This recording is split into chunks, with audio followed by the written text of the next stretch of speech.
Hello student, in the previous part we have studied about the atomic spectra. Now I am going to tell you some more point about the Bohr's atomic spectra. Now energy of the electron in a particular orbit. See here how the energy of electron in a particular orbit is calculated. It is having the formula En. Here n tells about the number of shells in which you have to find out the particular energy. En is equal to 1 by 4 pi epsilon 0 square into 2 pi square m e to the power 4 n square h square, where m is the mass of electron, e is the electron, okay, and n is the number of shell and h is the Planck's constant. Now what is Planck's constant? That we are going to study on later. One more thing I want to tell you, that we are filling the electrons in an orbit in the formula of 2n square. In that, first shell will be having the 2 electrons, second shell will be having the 8 electrons, and third shell will be having the 18, and so on. Using this formula you can fill the electrons in an orbit. Now see here, the second part of this particular area is energy of electron in a particular shell is fixed and can be calculated using this formula En, and this particular formula En is equal to 1 by 4 pi epsilon. Most of the terms here are what? They are constant, which is not varied. What is varied? Only energy can be varied. Now this energy variation in electron in an atom is based on what? Is based on atomic spectra. How this emission spectra and absorption spectra is formed? Absorption spectra is dark one, and we are not supposed to see this dark absorption spectra, but emission spectra, see here the light is emitted, so emission spectra is visible, and here also all the emission spectras are not visible. Now I will tell you that which particular spectras of emission part will be visible. See here. See, in this particular area, Bohr has explained its very important part, that is hydrogen spectra. Hydrogen spectra of Bohr's model. Now what this Bohr's models of hydrogen spectra he has told. Why he has taken hydrogen? Because hydrogen is the simple atom which is having only one electron and can easily be studied. So this particular hydrogen spectra explains about the atomic spectra very clearly, but it is not applicable for all the atoms which are having the atomic number more than 1. So these are merit also and demerit also. So see here how this hydrogen spectra is formed. Hydrogen is having only one electron, okay, n is equal to 1, and it is having 1s1. Now what is this 1s1 condition? Most of people are not knowing. That we are going to study in what this 1s1 means in the next part of this chapter. Now first we will study what is hydrogen spectra according to Bohr's model. See, suppose this is the nucleus and this is the first shell, L is equal to 1. This is the second, n is equal to 2. This is the third, n is equal to 3. N is equal to 4. N is equal to 5, and so on. Now see here what happens. Now electron which is already excited up, and in any of the above shell the electron is present. After revolving, if the electron loses the energy and come down to the first one, that means from any of the upper shells, if the electron is coming to the first shell, see here from any of the above shell, the electron is coming to the first shell, that is N1. Then this particular series is known as Lyman series. Okay, this particular series is known as Lyman series. Similarly, if the electron from any of the upper part comes to the n is equal to second part, then that series is known as Balmer series. Is it clear? From any of the upper part, if the series it is coming out to the second one, then it is known as Balmer series.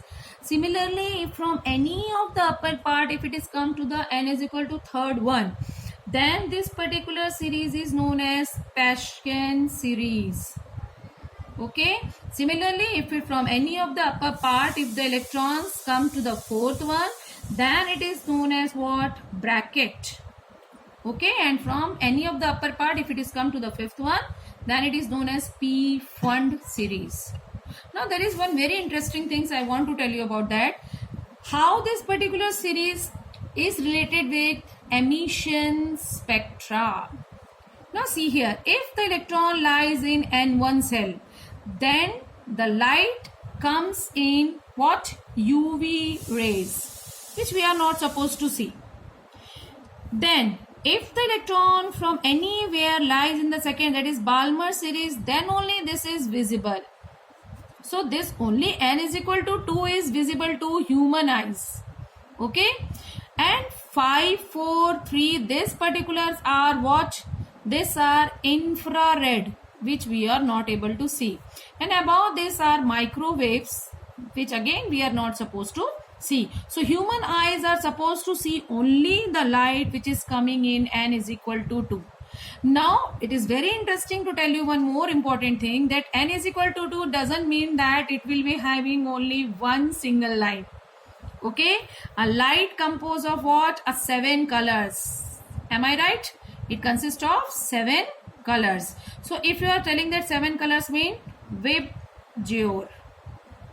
Okay, so violet, indigo, blue, green, yellow, orange, red, all these are seen in what? In Balmer series of atomic spectra.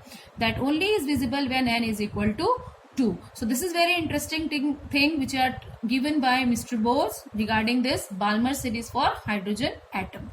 Okay, is it clear to all of you? Now third part of this particular area, we are going to tell you that how this particular spectrum, or how we are going to calculate the wavelength of light using this particular spectra. There is one formula according to which we can use this particular series line to find out the wavelength of light. What is that formula? That is formula is lambda is equal to 1 upon lambda is equal to nu bar, which is equal to r 1 upon n1 square minus 1 upon n2 square. This is the formula by which we can calculate the wavelength of particular series, where nu bar is nothing but the frequency of light, r is a constant that is known as Rydberg constant. Okay, and n1 is for the first series, n2 is for the coming series. For example, let me tell you, very important or very easy. 1 upon lambda for Lyman series will be equal to r 1 upon 1 square minus 1 upon n2 can be of any one. N2 can be of any one. Suppose we are taking from the n2 value, then it will be 2 square.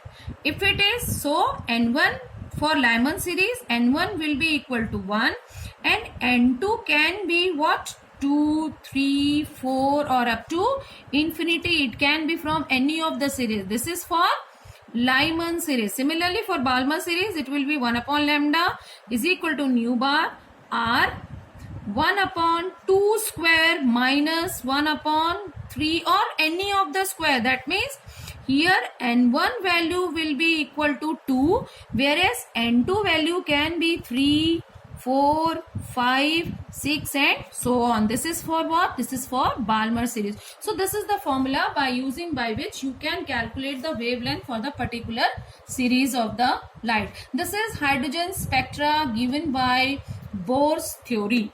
Okay, this completes with the part of hydrogen and Niels Bohr. Now I will tell you what are the merits and demerits of these theories. Now Bohr was not supposed to explain this particular atomic spectra for other atom other than hydrogen. Okay, then he was not able to explain about the formation of ions later on, which was discovered later on that atom is not electrically neutral, it can be forms of ions and all that. And for multiple electrons, this Bohr's theory was not acceptable for formation of atomic spectra. Then one more interesting thing is that if you pass the light from a magnetic field, okay, if you pass the light from a magnetic field, the light gets splitted into different spectral line. That phenomena is known as Zeeman effect. So that was also not explained by Bohr's theory, that why this particular splitting of light takes place in the magnetic field, or how the Zeeman effect is formed was not explained by Bohr. So these are some of the drawbacks of Niels Bohr. The second part, means third part of this chapter, I will tell you about the light, how this light is carried out.